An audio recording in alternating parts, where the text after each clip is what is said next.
आपको याद होगा 16 दिसंबर 2014 को पाकिस्तान के पेशावर में भी एक ऐसी ही घटना हुई थी और तब कुछ आतंकवादी इसी तरह हथियारों के साथ वहां के एक स्कूल में घुस गए थे और उन्होंने वहां पर 132 बच्चों की हत्या कर दी थी।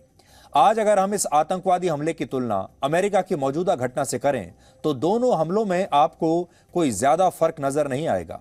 दोनों ही हमलों में स्कूल के छोटे छोटे बेकसूर बच्चों को उनकी हत्या कर दी गई, निशाना बनाया गया और इन दोनों ही हमलों का मकसद भी लगभग एक जैसा ही है और वो है बच्चों की हत्या करके लोगों में डर पैदा करना।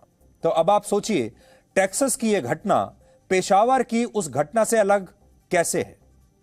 लेकिन जब इस तरह की घटना पाकिस्तान जैसे देशों में होती हैं तो लोग कह देते हैं कि आतंकवादी है और आतंकवादी हैं भी। लेकिन जब ऐसी ही घटनाएं अमेरिका में होती हैं तो अमेरिका इन घटनाओं को दबा देता है। अमेरिका जैसे जो देश हैं वो अपने देश में होने वाली ऐसी घटनाओं को बड़ी आसानी से और चालाकी से दबा देते हैं और जब इस पर कोई बात होती भी है तो उसकी तरफ से, अमेरिका की तरफ से कहा जाता है कि हमला करने वाला जो व्यक्ति था वो मानसिक रूप से बीमार था या ये व्यक्ति भटक गया था और उसने गलती से ऐसा कर दिया। पूरी दुनिया के जो बच्चे हैं, चाहे वो पाकिस्तान के हों, भारत के हों, अमेरिका के हों, उनकी मौत को अलग अलग लेंस से आप देख नहीं सकते।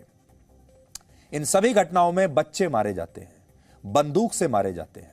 तो फिर ये घटनाएं अलग अलग कैसे हुई?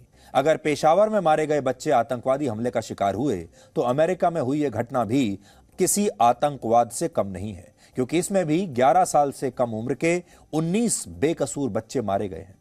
समझने वाली बात यह है कि 2014 में हुए पेशावर के हमले के बाद अमेरिका की सेना ने तालिबान के आतंकवादियों के खिलाफ कई सैन्य ऑपरेशन चलाए थे, लेकिन आज जब इसी तरह की घटना उनके अपने देश में हो रही है तो अमेरिका ने अब तक कोई ऑपरेशन शुरू नहीं किया और ना ही वो इसे पेशावर के हमले की तरह इतना गंभीर मान रहा है। इससे अमेरिका के डबल स्टैंडर्ड्स के बारे में पूरी दुनिया को पता चलता है। इस मामले में हत्या करने वाला 18 वर्ष का यह लड़का एक एनकाउंटर में मारा गया है। इसे वहां की सिक्योरिटी फोर्सेज ने मार दिया है। इस लड़के को भी अब मानसिक रूप से बीमार बताया जा रहा है। पुलिस का कहना है कि इस लड़के की गरीबी और उसके कपड़ों का अक्सर उसके स्कूल में मजाक उड़ाया जाता था, जिसकी वजह से यह लड़का डिप्रेशन में चला गया और इसके मन में बदला लेने की भावना आ गई। और फिर जब इसकी स्कूल में इस तरह रैगिंग होती थी, इसका मजाक उड़ाया जाता था, उसके बाद इसने स्कूल जाना छोड़ दिया।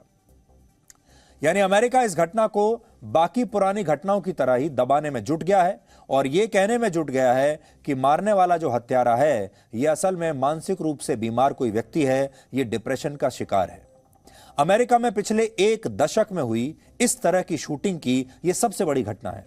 इससे पहले वर्ष 2012 में, आज से 10 साल पहले, अमेरिका के एक और कनेक्टिकट राज्य के एक स्कूल में इसी तरह की घटना हुई थी और उस समय 19 साल के एक हमलावर ने 20 छात्रों को जान से मार दिया था। सोचिए, उस समय भी हमलावर 19 साल का ही था। इसके अलावा अमेरिका के किसी स्कूल में मास शूटिंग की जो पहली घटना थी वो वर्ष 1998 में हुई थी, जिसमें 5 लोग मारे गए थे। लेकिन अमेरिका ने इन घटनाओं को कभी भी गंभीरता से नहीं लिया, क्योंकि अगर गंभीरता से लिया होता तो एक के बाद एक ये घटनाएं ऐसे होती नहीं चली जाती। अमेरिका इन घटनाओं को रोक सकता था। इन घटनाओं को रोकना अमेरिका के हाथ में है और हम आपको बताएंगे कि अमेरिका कैसे इन्हें रोक सकता था, लेकिन अमेरिका ने रोका नहीं। Presenting B News app, available on Google Play and App Store. Download it now.